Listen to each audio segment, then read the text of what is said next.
आपल्या विद्यालयातील आपल्या सर्वांचे आवडते शिक्षक नाथभजन सर यांना अशी विनंती करतो की त्यांनी आपले मनोगत या ठिकाणी व्यक्त करावे. धन्यवाद सर. आवाज येतो का विद्यार्थी मित्रांनो माझा? सर्वांना येतो का? आज कैलासवासी सगोन खाते माध्यमिक व उच्च माध्यमिक विद्यालय देवळंदरा या ठिकाणी वर्ग 10वीच्या वर्ष 2023-24च्या या बॅचचा निरोप समारंभ आयोजित करण्यात आलेला आहे.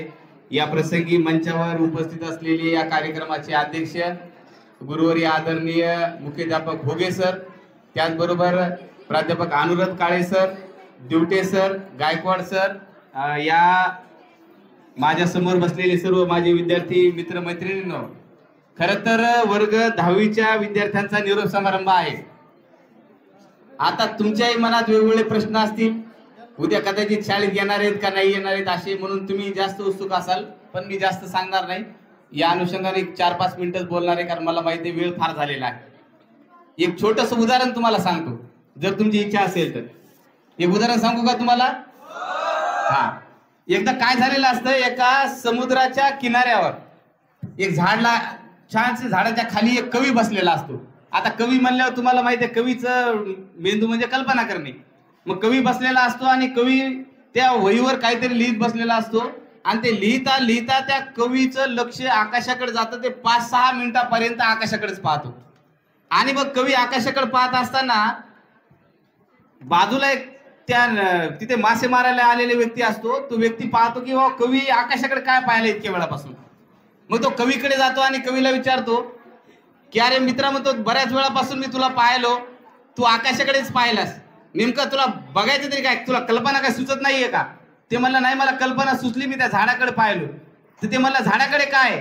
ते म्हणलं झाडाच्या वरती एक छोटस घरटं बनवलेले पक्ष्याने, आणि त्या पक्ष्याच्या घरट्यामध्ये काही पक्षी आहेत आणि त्या पक्षाचा एक पिल्लू सुद्धा आहे, आणि त्या पिल्लाला उडवायला शिकवत आहे ते पक्षी, आणि मी त्या उडणाऱ्या पिल्ल्याकडे पाहतोय. तर ते म्हणलं त्याच्यात काय उडणाऱ्या पिल्ल्याकडे पाहण्यासारखं काय असणार आहे? तर ते म्हणलं नाही, पिल्ल्याचं पिल्लू उडत आहे, समुद्राकडे जाते आणि परत थोड्या वेळानंतर वापस येते. तर ते म्हणलं त्याच्यात काय नवीन गोष्ट आहे? पिल्लू उडायला शिकायला म्हणल्यावर ते होणारच आहे. पण तो कवी म्हणला की हे जर पिल्लू उडायला लागले आणि उडत असताना समुद्राकडे गेल्यानंतर जर पिल्ल्याच्या पंखामधलं बळ संपलं आणि त्याचं जर त्राण तुटला आणि ते पक्षी छोटा खाली पडल्यानंतर जर समुद्रात पडला तर त्या पिल्ल्याचं काय होईल याची चिंता मला लागलेली आहे. माझा आवाज येतो ना तुम्हाला? शेवटचे मुलं, याची मला चिंता लागली की जर पिल्लू पाण्यामध्ये पडलं तर काय होईल समुद्राच्या पाण्यामध्ये.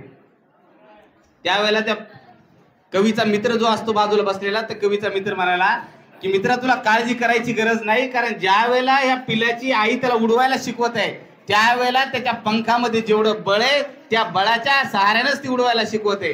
विद्यार्थी मित्रांनो, उद्याची जरी परीक्षा असली, तुमची जरी परीक्षा असली, तर ती शाळेची परीक्षा आहे, ती आमची परीक्षा आहे. आणि तुम्हाला नवल वाटेल की तुमच्या पंखामध्ये तेवढं बळ सगळ्या गुरुजनांनी दिलेलं आहे की तुम्हाला 10वी मध्ये चांगले मार्क पडतील याच्यासाठी सक्षम बनवलेले आहे. याची किंमत तुम्हाला ज्या वेळेला तुम्ही हे विद्यालय सोडून जाल त्यावेळेला त्याची किंमत कळेल की आपण काय या विद्यालयातून सोडून गेलेलो. आणि म्हणून हे विद्यालय, ह्या भिंती, हे वर्ग, हे काय तुम्हाला एखाद्या वेळेला निर्जीव वस्तू जरी वाटत असतील तर या निर्जीव वस्तू नाहीयेत, ह्या माणसाला घडवणाऱ्या वास्तू आहेत. आणि म्हणून ज्यावेळेला आपण विद्यालय सोडून जातो, कॉलेजला जातो, त्यावेळेला आपल्याला सगळ्यात मोठं वाटायला लागतं की आपण विद्यालयामध्ये फार काही गोष्टी विसरलेलो आहोत, या विद्यालयामध्ये गोष्टी राहिलेल्या आहेत.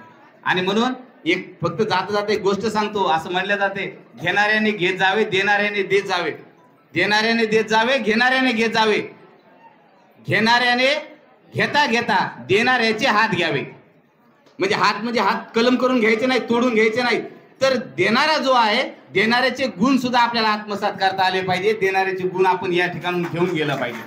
आणि म्हणून आपल्या गुरुजनांनी जे दिलंय आपल्याला ते गुण तुम्ही घेऊन जा, आणि आपल्या शाळेचं नाव, आपल्या आईवडिलाचं नाव, आपल्या कुटुंबाचं नाव, आपल्या गुरुजनाचं नाव तुमच्याकडून किंचितही खराब होणार नाही याची काळजी घ्या. या प्रसंगी एवढंच मानतो आणि गायकवाड सरांचे आभार व्यक्त करतो की त्यांनी मला या ठिकाणी संधी दिली. धन्यवाद. जय हिंद, जय भारत.